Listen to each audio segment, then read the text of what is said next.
I'm starstruck right now. A powerful panel called State of a Woman is putting the spotlight on policies impacting women's lives from Memphis to Mountain City. With a preview and an invite, we are joined by West Tennessee's Women's Political Caucus President and School Board Commissioner Sable Otey. We have Tennessee State Senator London Lamar, and the woman who has served in more elected seats than most men in the Tennessee politics, the legend herself, Mrs. Tawan Stout Mitchell. Thank you, ladies, for being here. Wow. Thank you for having us. Thank you. Okay, well, let's start with you, Sable, because I know you're organizing this. What sparked your passion to take the leadership role at the West Tennessee Women's Political Caucus? Actually, about 6 years ago, I was elected the West Tennessee Women's Political President.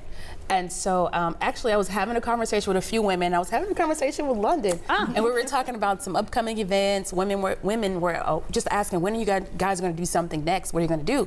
And so we came up with State of a Woman, and we're going to be addressing policy and community issues that affect women across the state of Tennessee. So. Okay, and so let's go through some of the topics that will be discussed on a much greater scale there, but let's touch on them. Senator Lamar, Black women face some of the highest mortality rates in this state. What are some systemic changes that need to turn this around? And talk about you personally. Absolutely. So as the first sitting senator to give birth while serving and the youngest woman in the Tennessee General Assembly, I must bring to light many of the issues impacting women, because not only is it impacting women, but it impacts myself.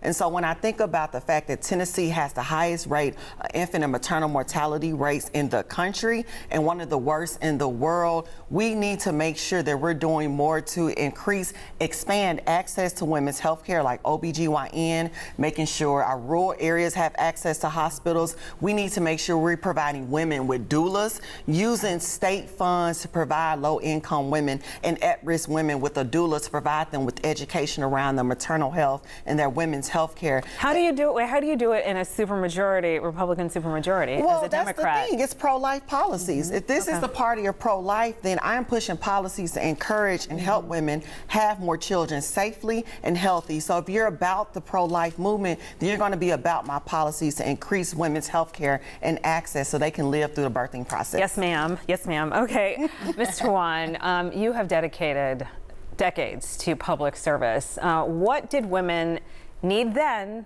that they are still fighting now that you see? Ooh. So I know that's big. That's a big question. Broad. That's very broad, but I think I'm really seeing something that I've been begging to see, and that's women who come on the scene, work bipartisan, to get things done for women. I'll tell you a brief story. The first Obamacare bill that hit the floor did not have a provision for mammograms.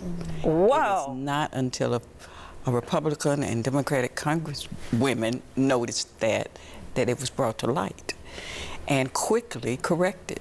And so that's why women need a seat at the table. I always say women belong where they decide they want to belong. Yes. Wow. And we have the choice of speaking for each other and our communities in a way that is unique because it impacts us so profoundly. Wow. And Sable, from pay disparities to lack of childcare, what are you hearing from, the people, the women that you speak with daily?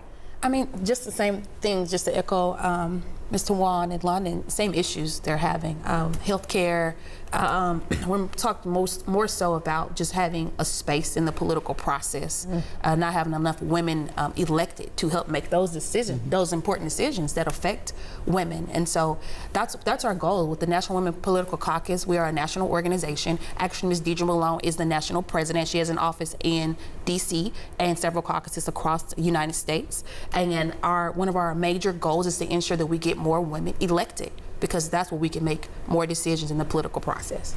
Okay, and what are some of the topics that you hope are touched on at this forum? So I hope we can talk about the impact of DEI, because it's more about race. It impacts women too. When we talk about equity and pay disparities, we need to talk about the laws that were passed around education in the legislature, the impact that vouchers will have on poor families, and how much money will take out the school system. And then again, we need to talk about these abortion bans have made Tennessee the highest state with infant and maternal mortality. So we need to really talk about how can we use federal funds to increase healthcare access on the state level. Okay. And I'm at a different stage in my life, so I'd love to see us also talk about domestic violence. Yes. Absolutely. Because that is the crime that is sometimes pushed aside. And we need to talk about caregiving, because usually women assume the role of taking care of parents, children, but especially elderly parents. Absolutely. And dementia is growing rapidly because we are aging society. We're living longer. That's right. Yeah. And that's the beautiful thing about having so much representation and voices from multiple generations. We can bring all of these issues to light together and support one another. All right, so let's say the invite. What can people expect that day? So on that day, we're going to be at the Burt Ferguson Community Center. It's going to be from 6 p.m. to 7:30 p.m. And again, it's going to be a panel. We're going to discuss policy and community issues that affect women across the state of Tennessee. It's going to be amazing. The QR code, scan that while she's talking. Scan that. Yep, scan the QR code. We have attorney Jill that's going to be there. We have Ms. Talisa Franklin. We have, of course, London and Ms. Tawan. Heidi Kuhn, and we who have was here Heidi earlier. Kuhn, and then myself as the moderator. So I'm definitely looking forward to each of you coming. It's going to be amazing. You don't want to miss it. Okay, I'm still starstruck, and I could talk for 2 hours. Thank you so much, ladies, for honoring the Red Couch with your presence. Thank you. Thank you for having us. Thank you.